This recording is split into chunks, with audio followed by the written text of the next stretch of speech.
सुप्रभात प्यारे बच्चों, कैसे हैं आप सब। उम्मीद करती हूँ कि आप सभी अपने स्थान पर सुरक्षित होंगे।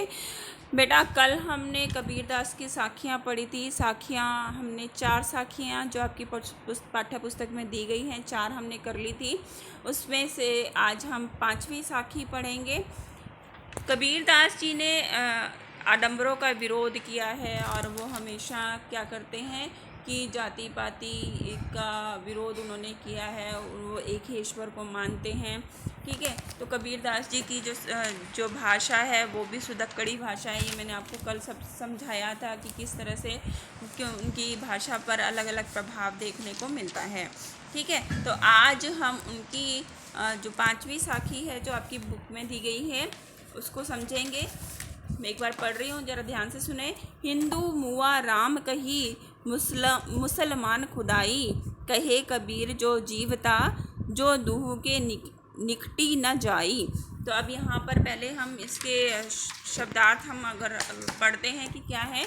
मुआ मीन्स मरा हुआ या नकारा, खुदाई खुदा को, जीवता जीवित रहता है, दूह दोनों। तो यहाँ पर अब हम इसका अर्थ समझेंगे। हिंदू मुआ राम कही, मुसलमान खुदाई, कहे कबीर सो जीवता, जे दूह के निकटी न जाई। तो यहाँ पर कबीर दास जी क्या कहते हैं कि हिंदू जन है जो राम राम का नाम लेकर राम की रट लगा लगा कर मर जाते हैं, और मुसलमान खुदा कहते कहते मर जाते हैं, पर दोनों कभी भी ईश्वर को ना पा सके। वे आपसी भेदभाव में पड़कर कट्टर हो गए हैं।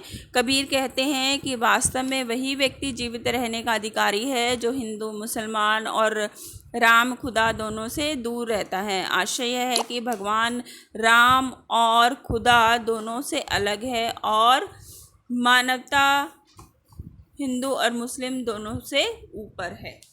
ठीक है, तो अब हम अगली साखी पढ़ेंगे कि अगली साखी क्या है हमारी।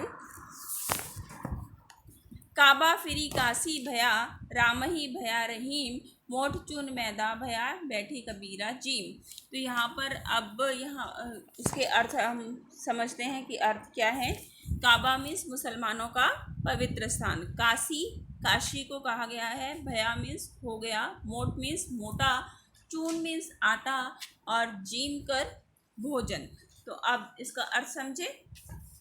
कबीर कहते हैं कि जब मैं हिंदू मुसलमान के भेदभाव से ऊपर उठकर निष्पक्ष हो गया तो मेरे लिए हिंदू मुसलमानों का जो पवित्र स्थान है वो काबा काशी के समान पवित्र हो गया, और राम नाम रहीम के समान पवित्र हो गया।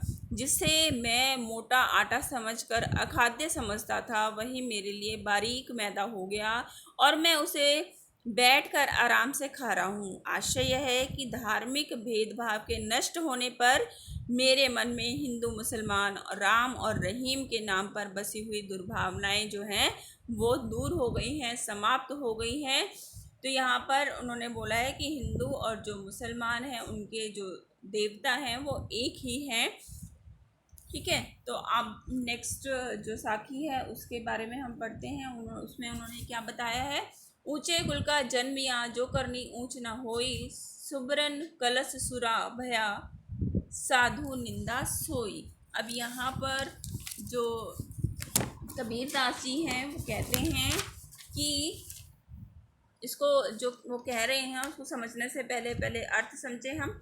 जन्मिया जन्म लेने वाला, करने काम या क्रियाकलाप, सुबरन सोना, कलश घड़ा, सुरा शराब। अब इसके अर्थ को समझे हम क्या है पूरी साखी का अर्थ। कबीरदास जी कहते हैं कि यदि कोई मनुष्य ऊंचे कुल में जन्म लेता है किंतु उसके कर्म ऊंचे नहीं हैं तो क्या लाभ। जिस तरह से सोने का घड़ा अगर शराब से भरा हो तो भी साधु लोग उसे पवित्र नहीं मानते, उस पात्र की निंदा करते हैं। आशय यह है कि मनुष्य कर्म से महान बनता है, जन्म से नहीं। यानी जो इंसान जिस तरह के काम करता है वो इंसान उनसे महान बनता है। किसी भी कुल में, ऊंचे कुल में या नीचे कुल में जन्म लेने से इंसान ऊंचा नीचा नहीं होता है। तो इस तरह से हमने कबीर जी की साखियाँ पढ़ी हैं।